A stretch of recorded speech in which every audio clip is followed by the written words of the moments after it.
All right, how's everyone doing today? And welcome to my channel. On this channel, we go over different bodies of work that are all-encompassing theories of everything, grand unified theories, magnum opuses, and tour de forces, and earth-shattering discoveries, and mostly obscure things that you probably haven't heard of before or don't know much about. And we share this with you so that it might help you with your paradigm shifting, your awakening to 5D consciousness, your formation of a holistic worldview, and your quest for better spiritual, mental, and physical health, sovereignty, and freedom. And today is our 7th video that we've done on the book called The Dead Sea Scrolls Deception. And just to clarify, it is not, the deception is not that the Dead Sea Scrolls are psyop, or that they're not telling the truth, or that they're a distraction, but that they were discovered originally in 1945 or 1947, and 40 years later, you know, the general public still has absolutely no access to them. So we will start here in, he's talking about, you know, how it took so long, and compares them with the Nag Hammadi texts of basically New Testament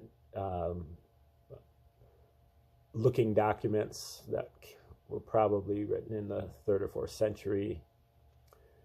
And although they are maybe copies of earlier sources, but he claims, or the authors claim, that they were translated in much quicker fashion. And so DeVoe, who is the Dominican priest who's kind of in charge of the international team that was set up to kind of divvy up the responsibilities for translating these massive amounts of old documents, old scriptures.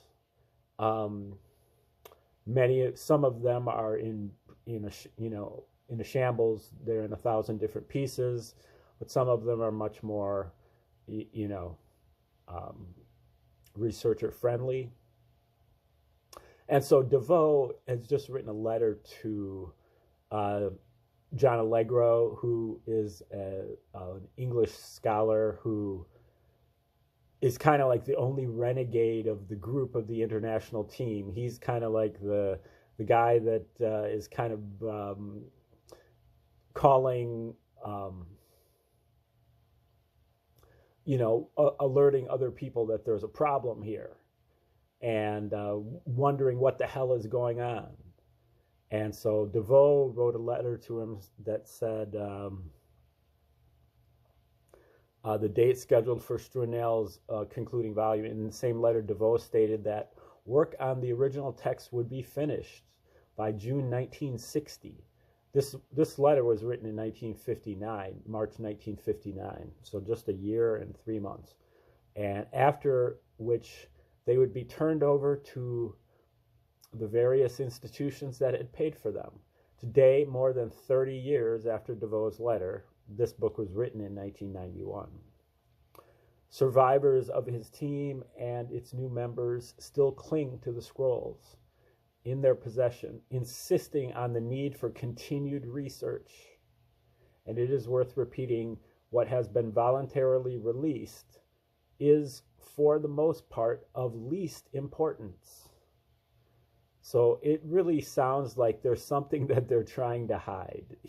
This is a cover. It's like the international team is like a cover-up, because they discovered something embarrassing for the church, or even fatal for the church, in these documents, and so they're just trying to kick the can down the road until you forget about them. The Qumran texts are generally classified under two rubrics. On the one hand, there is a corpus of early copies of biblical texts, some with slightly variant readings. These are referred to as biblical material. On the other, there is a corpus of non-biblical material consisting for the most part of documents never seen before, which can be labeled sectarian material, after the sect that wrote all this stuff. Most outsiders, needless to say, instinctively assume the biblical material to be of greater interest and consequence. The simple word biblical triggers associations in the mind which lead automatically to such a supposition. To our knowledge, Eisenman was the first to detect, and certainly the first to emphasize, the sophistry involved in this. For the biblical material is perfectly innocuous and uncontroversial, containing no revelations of any kind. It consists of little more than copies of books from the Old Testament, more or less the same as those already in print, with only minor alterations. There is nothing radically new here. In reality, the most significant texts comprise not the biblical, but the sectarian literature.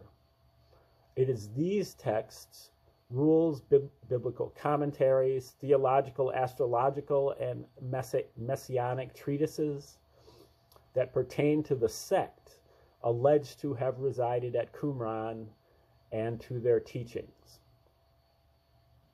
Now, again, if you're just tuning in, the Qumran is the small town or whatever near where the Dead Sea Scrolls were discovered in 1947 in a bunch of caves there in the desert, very close to the Dead Sea at the lowest altitude on Earth, and about 20 miles from Jerusalem.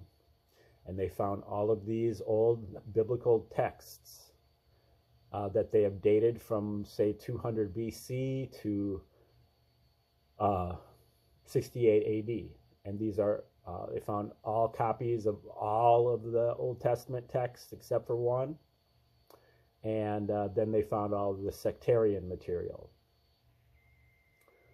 To label this material sectarian is effectively and skillfully to diffuse interest in it. Thus, it is portrayed as the idiosyncratic doctrine of a fringe and maverick cult, a small, highly unrepresentative congregation divorced from and wholly peripheral to the supposed mainstream of Judaism and early Christianity, the phenomena to which it is in fact most pertinent.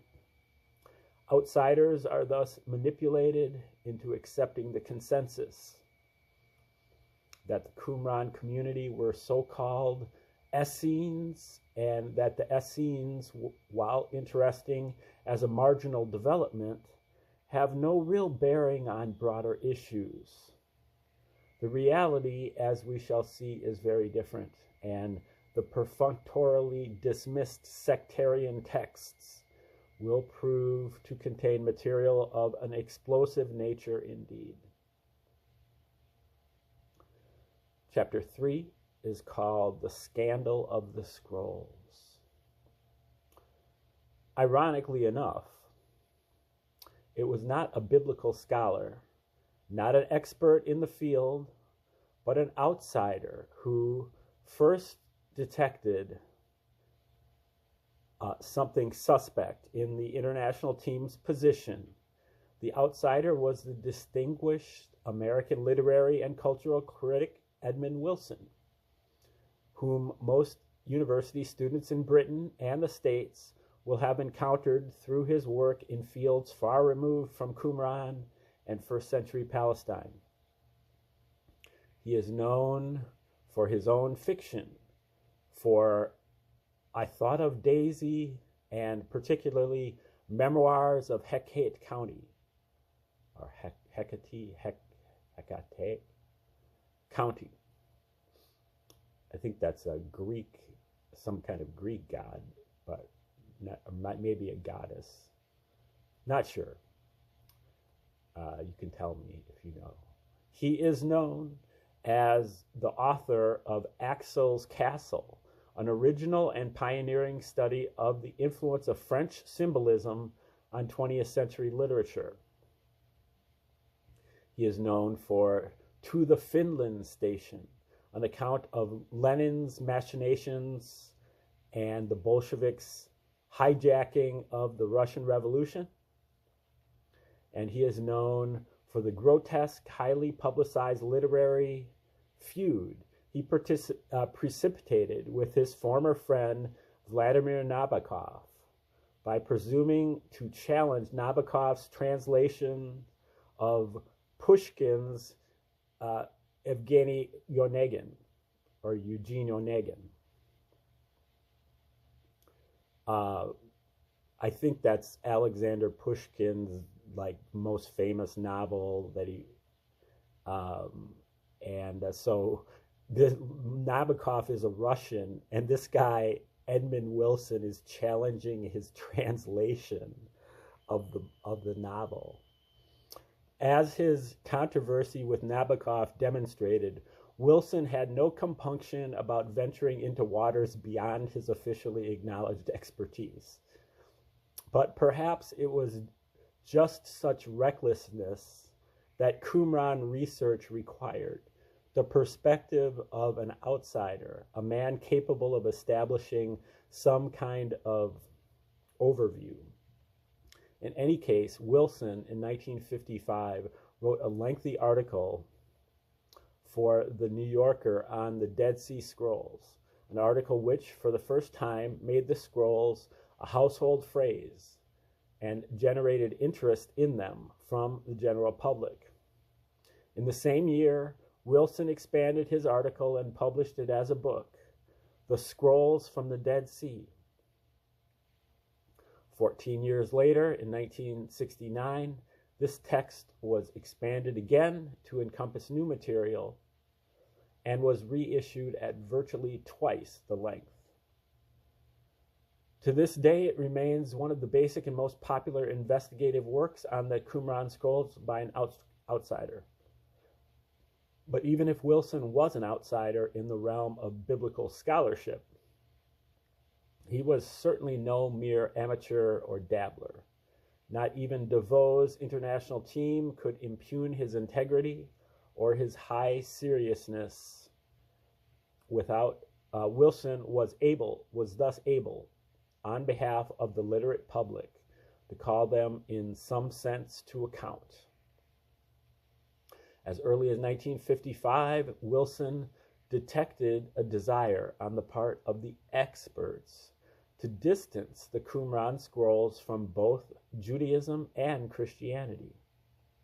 The experts, it seemed to him, were protesting rather too vehemently, and this aroused his suspicions.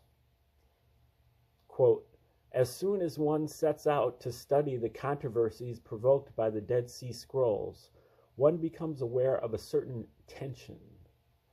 But the tension does not all arise from the at first much disputed problems of dating, and the contention about dating itself had, perhaps, behind it other anxieties than the purely scholarly ones."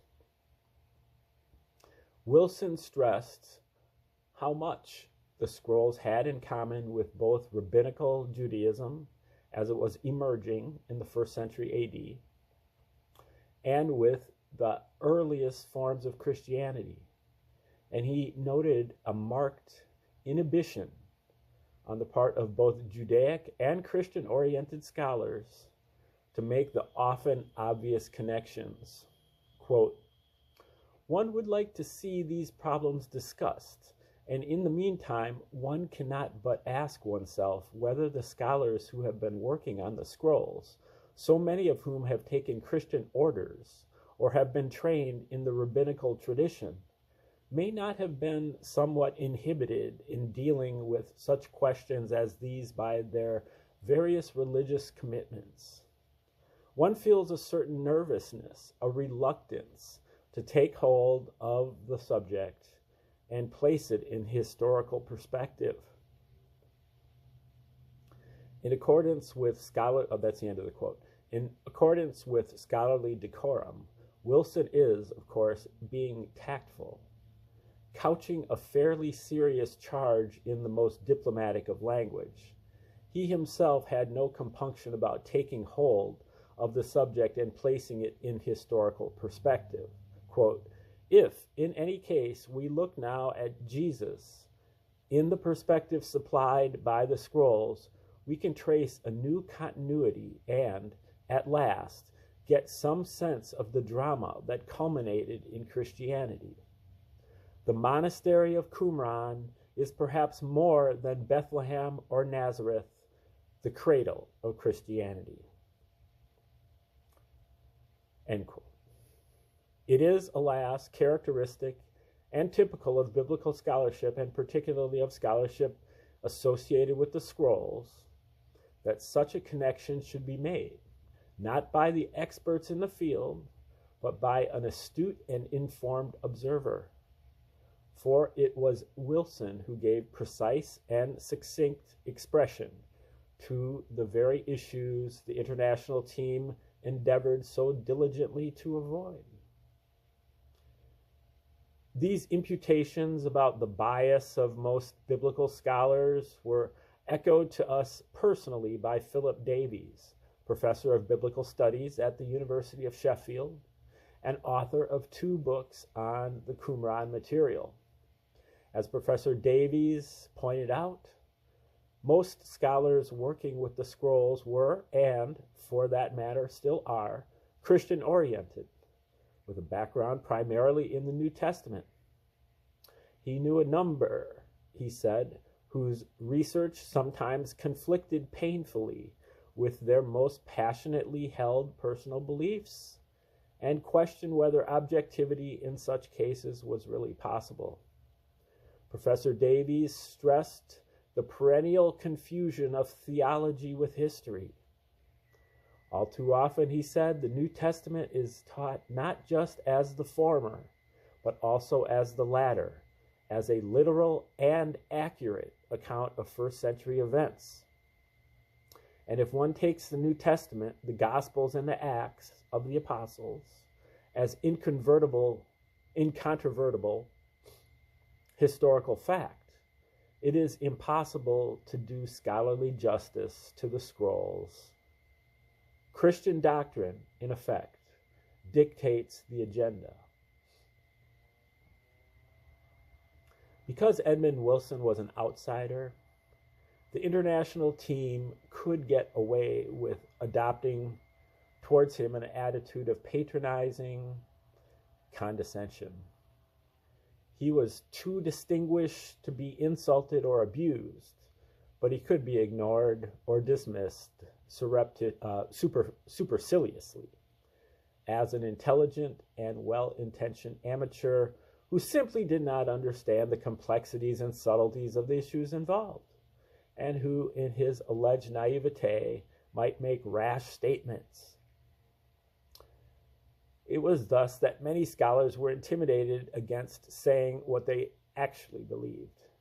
Academic reputations are fragile things, and only the most audacious or secure individuals could afford to incur the risk involved, the risk of being discredited, of being isolated by a concerted critical barrage from adherents of the consensus. The scrolls are a fief, Shemarayahu Talman, himself a prominent Israeli professor in the field, observed, and the scholars who monopolized them were in effect a cabal. Not even such cabals, however, can be omnipotent in suppressing dissent. Edmund Wilson may have been an outsider, but deviation from the international team's consensus was beginning to surface within the cocooned sphere of biblical scholarship itself. As early as 1950, 5 years before Wilson's book, André Dupont-Sommer, professor of Semitic language and civilization at the Sorbonne, had presented a public paper which caused a sensation. He addressed himself to one of the Qumran texts recently translated. It described, he explained to his audience, a self-styled sect of the New Covenant, whose leader, known as the Teacher of Righteousness, was held to be a Messiah, was persecuted, tortured, and martyred. The teacher's followers believed the end of the world to be imminent, and only those with faith in him would be saved. And albeit cautiously, Dupont-Sommer did not shrink from drawing the obvious conclusion that the teacher of righteousness was in many ways the exact prototype of Jesus. These assertions provoked a squall of controversy and protest. Jesus' uniqueness and originality were held to be under attack, and the Catholic establishment, especially in France and the States, began to unleash its critical artillery. Dupont-Sommer himself was somewhat shaken by the reaction and, in subsequent statements, sought shelter behind more circumspect phraseology. Anyone who might have been inclined to support him was also, for a time, obliged to duck for cover. Yet the seed of doubt had been planted and was eventually to bear fruit. From the standpoint of Christian theological tradition, that fruit was to be particularly poisonous when it burgeoned amidst the international team themselves, in the very precincts of the Rockefeller Museum scrollery.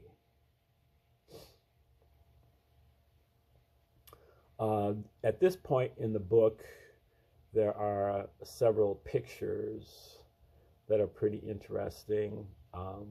Just all these different people. It shows the scrollery and these people working on it. Shows a little bit of the texts, shows the Bedouins in the cave, and as we keep moving through, shows Malik, shows Dr. Cross, and a bunch of them standing next to each other, and shows some of the pottery and the geography and topology, and shows the copper scroll. And okay, the most spontaneous, the most independent-minded, the most resistant to the suppression of material.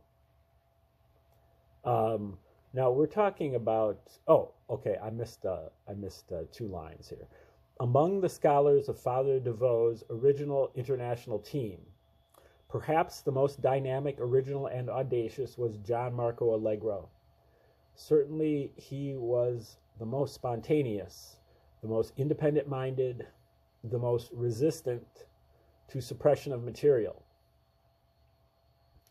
Born in 1923, he saw service in the Royal Navy during the war, and in 1947, the year the first Dead Sea Scrolls were discovered. Entered Manchester University as an undergraduate studying logic, Greek, and Hebrew. A year later, he transferred to the honors course in Semitic studies. He also developed an interest in philology, a study of the origins of language, its underlying structure and development. Bringing his philological expertise to bear on biblical texts, he quickly became convinced that Scripture could not be taken at face value and proclaimed himself an agnostic.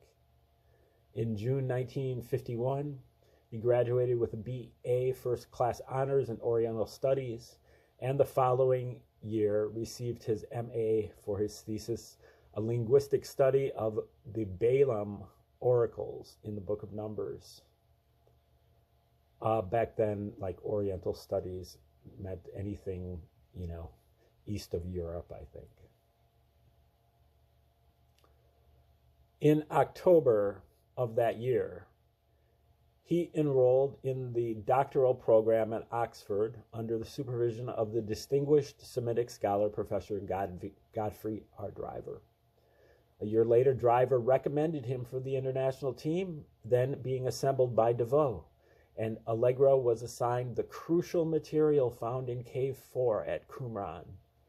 He departed for Jerusalem in September 1953. By that time, he had already published 4 acclaimed articles in academic journals, a track record more impressive than anyone else on the team could claim. By 1956, Allegro published a popular book, The Dead Sea Scrolls.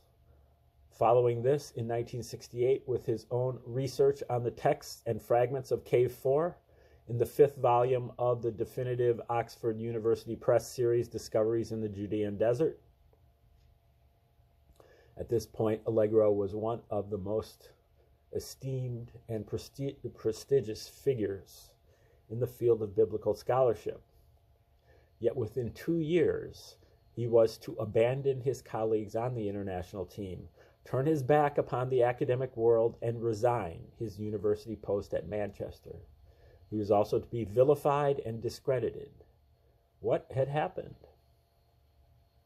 It quickly became clear to the academic community in general, as well as to the international team, that Allegro was the only one among them who was not only an agnostic, but also an uninhibited about rocking the boat. Unconstrained by any personal religious bias, he explained things often impetuously as he saw them, and he rapidly lost patience with his colleagues' refusal to countenance any theories or even evidence that might contradict the accepted party line on Christian origins. In particular, he grew exasperated with the strained attempts to distance Christianity from the scrolls and the Qumran community. He insisted on the obvious connection between the two and suggested that connection might be closer than anyone had hitherto believed, or at any rate dared to suppose. The first major storm occurred in 1956 when Allegro agreed to give a series of 3 short talks on the Dead Sea Scrolls to be transmitted on radio in the north of England on the 16th, 23rd, and 30th of January,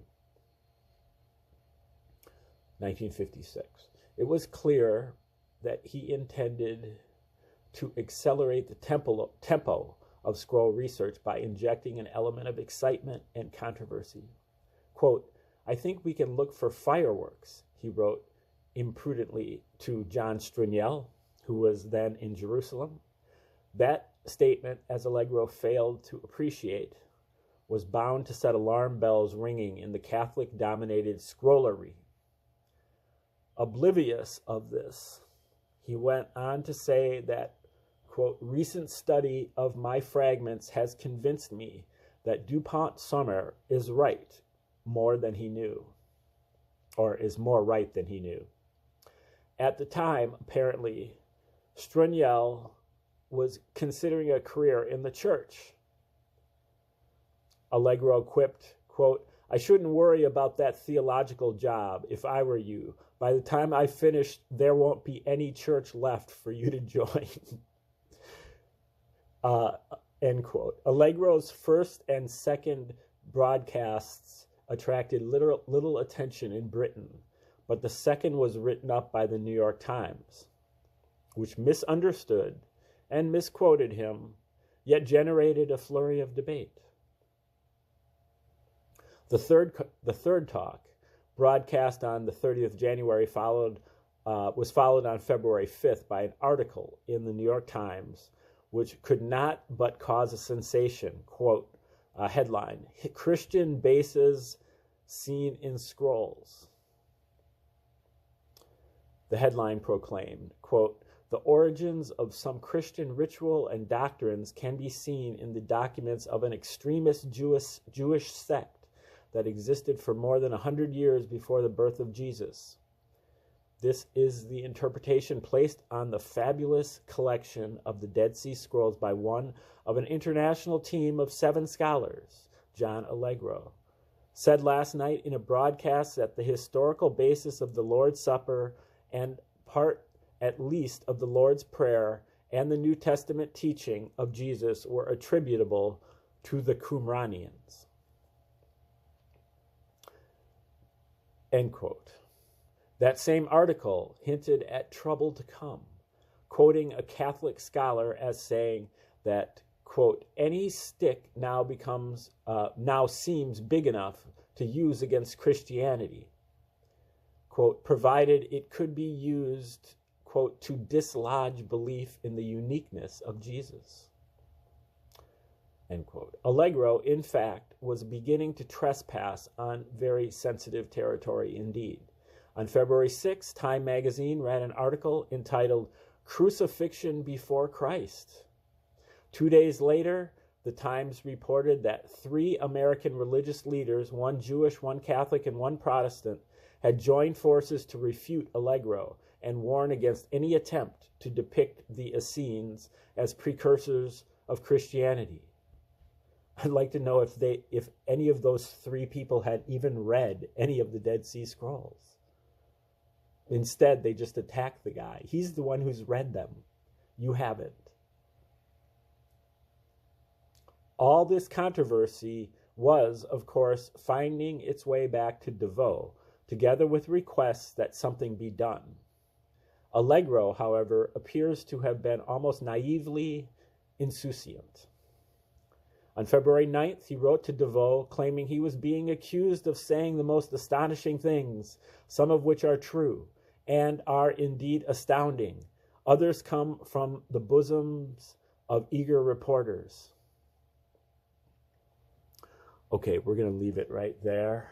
And tomorrow we will come back and figure out what happens to John Allegro and his outlandish reporting about his portion of the Dead Sea Scrolls from Cave 4. All right, thanks for tuning in today.